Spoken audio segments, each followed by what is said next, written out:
So I'm going to go ahead and start with the scripture reading for today. Just a couple of quick things. I was going to say this during the announcement time, that I think it's important for you to know now where the bathroom is. So if you go out this door and go left and go around to the back of the building, there is a porta potty out there, which is probably a much more convenient arrangement than the people who worshipped here in the 1800s had. So we can all be grateful for that. So if you need to use that, that's where it is. All right, so moving into our scripture reading, my scripture for today is from the book of Judges, chapter 2, verses 6 through 15. After Joshua had dismissed the Israelites, they went to take possession of the land, each to their own inheritance. The people served the Lord throughout the lifetime of Joshua and of the elders who outlived him and who had seen all the great things the Lord had done for Israel.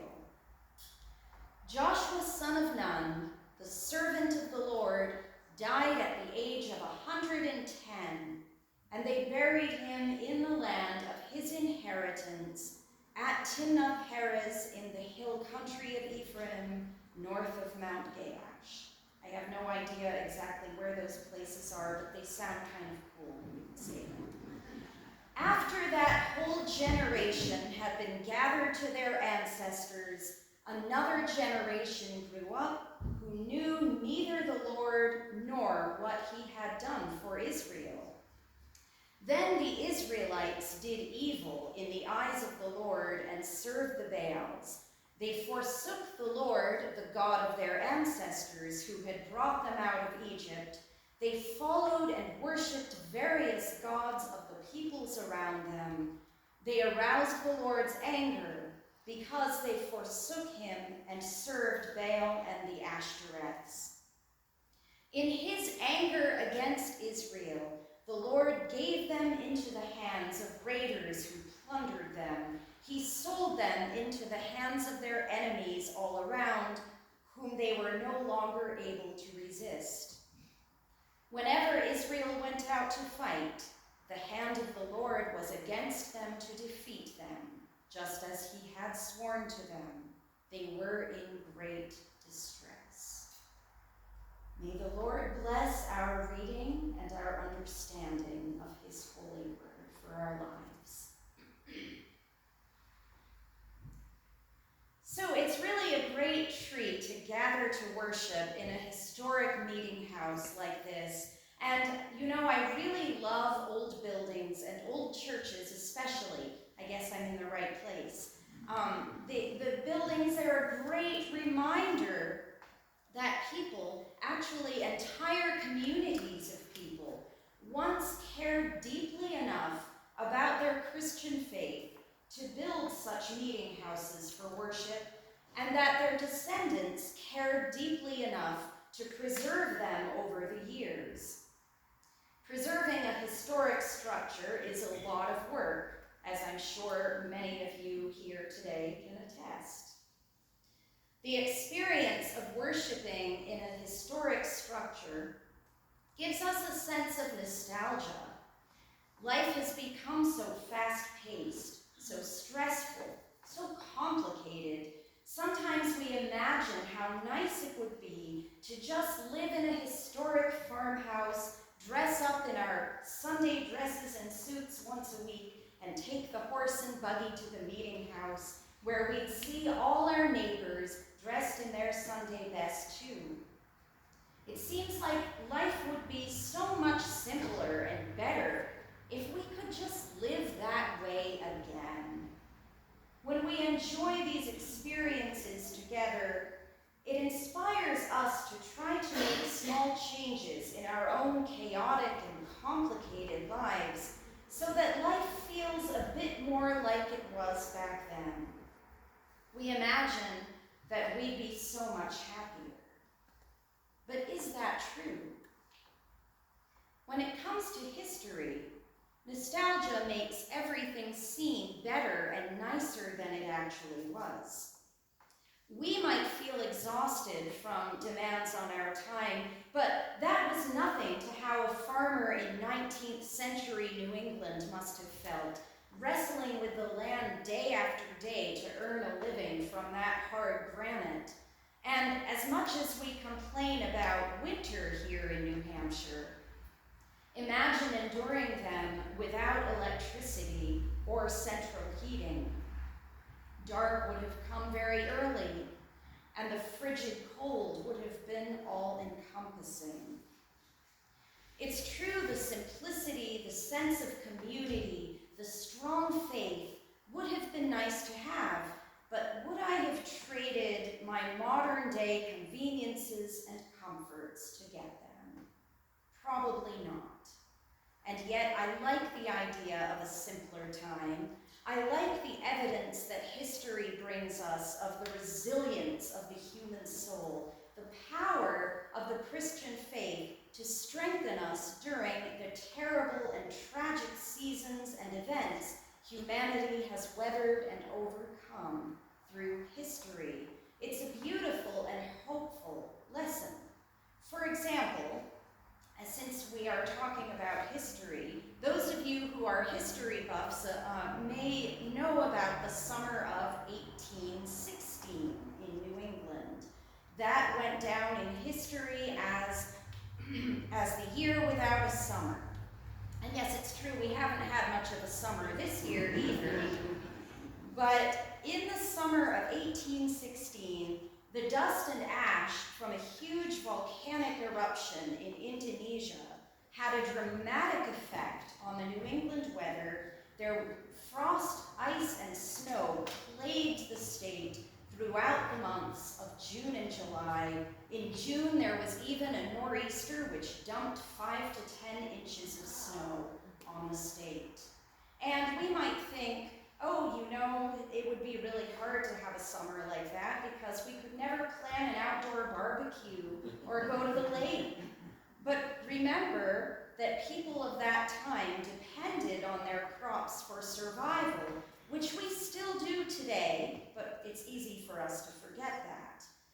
The crops froze, farm animals died, and people in New Hampshire were in real danger of freezing or starving to death. And of course, we do have catastrophic weather events in the world today, but we also have high-tech tools that give us plenty of advance warnings of such events so we can prepare. The people of Warner, New Hampshire, whoever was living here then in 1816, did not have that chance to prepare. They were completely vulnerable to this year without a summer. They truly had no recourse. So what did they do? They gathered together to pray, to support one another, to offer each other what little sustenance they could share. Their Christian faith was not just something quaint and pleasant, it was how they survived. These days, though, that kind of strong faith seems elusive. While there are still some Christian believers here in New England, that absolute and resilient faith of our ancestors seems to have faded. It's no longer the fabric holding communities together during times of crisis. It's no longer the force that preserves us during seasons of darkness and despair as it once was. And it seems as if, with all their hardiness and resilience, our tough New England forebears that once gathered here in Warner and in other places in New England did not quite manage to pass on that faith to successive generations in a way that might have been meaningful in our contemporary world. When we look around at the world and all its problems, we might be tempted to think that things have never been quite this bad.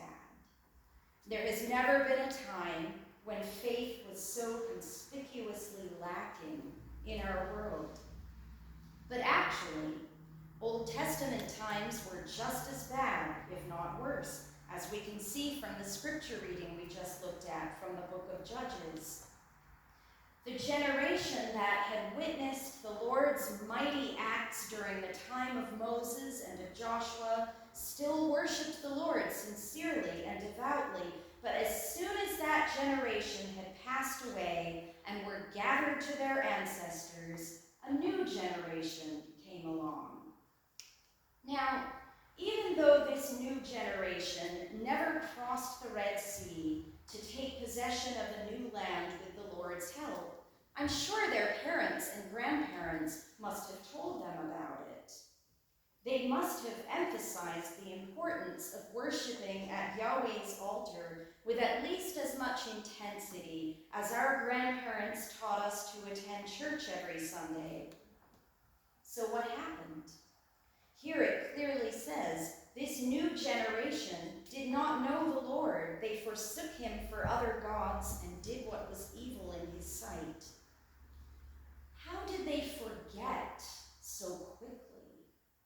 How is it that within just one generation of such mighty divine miracles, the people had suddenly lost all connection or memory of their God? I can't help but wonder if perhaps the generation before them did not really put the time into spending time with their children and grandchildren to pass on their history. Surely they had some powerful stories to tell. Did they just get too caught up in the daily grind of life to keep telling those stories? Did they decide it was too much work to keep the altars and the memorial rituals going? Did they just assume that the younger generation would encounter Yahweh in their own way and in their own time? Maybe they felt that life had improved so much since those days. Why remind themselves and their children of all the pain of the past? But the problem is that by forgetting the trials, the darkness, the bad times, they also forgot the joy and peace that came when God gave them victory in those dark seasons. When we think about how difficult it is to keep old buildings and traditions alive, we can begin to understand how that could have happened. And we can also see that this is a pattern which repeats itself throughout the Old Testament of the Bible. For example, King David, who had been anointed king by God himself, King of Israel, he was a man after God's own heart. He clearly had a relationship with Yahweh, the Lord, talked to him every day, and eventually wrote most of the Psalms that are in our Bible. You would think that this close rapport with God would have been passed down to his children. But it seems that with hundreds of wives and concubines, in addition to his kingly responsibilities, maybe David did not have time to spend with his children, teaching them to know and love the Hebrew God as he did. Instead, they were raised alongside the people of those Canaanite tribes who shared the land with the people of Israel and worshipped other gods. And if you look at the choices David's sons made as adults, you can see the effects of that. They committed horrible acts, murders, betrayals of their own family members.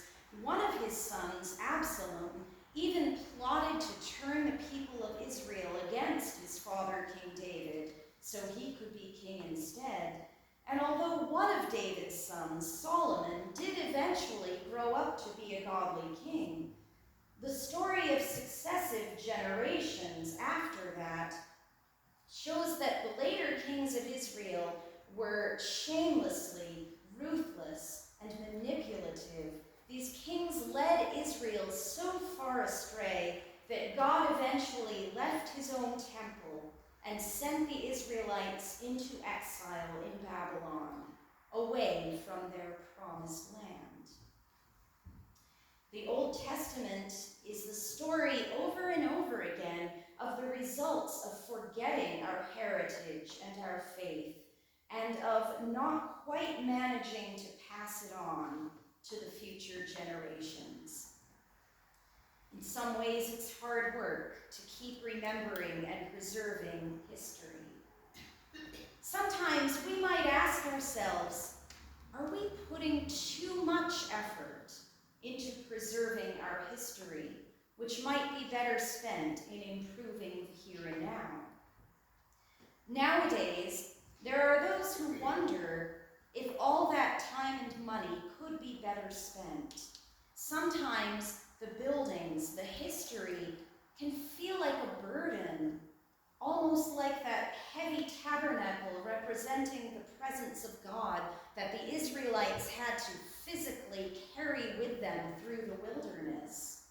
It can feel like an anchor that holds us back from becoming the fresh, vibrant community of believers that God is calling us to be. There is a movement nowadays to reject the traditional, the historic, in favor of more informal gatherings in homes, parks, beaches, even hotel conference rooms. There is a desire to invest resources into caring for the sick and feeding the hungry, instead of maintaining old buildings. And I get where they are coming from. After all, the early Christian church was not concerned with buildings at all. In fact, Jesus proclaimed that not one stone would be left upon another in the Jewish temple.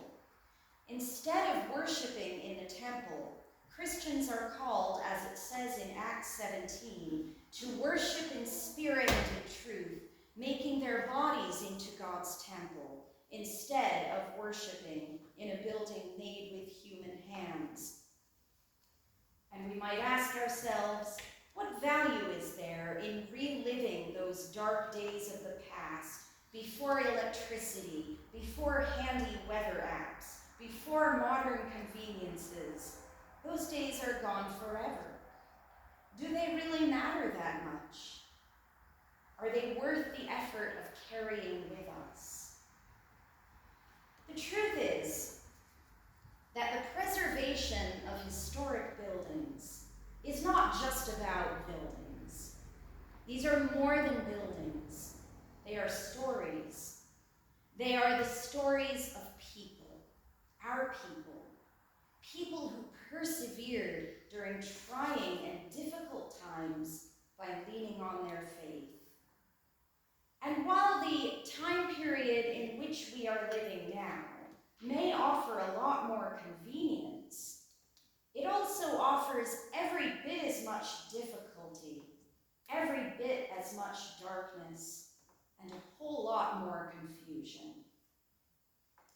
I know I'm not telling you something surprising when I say that the younger generations are feeling quite hopeless these days.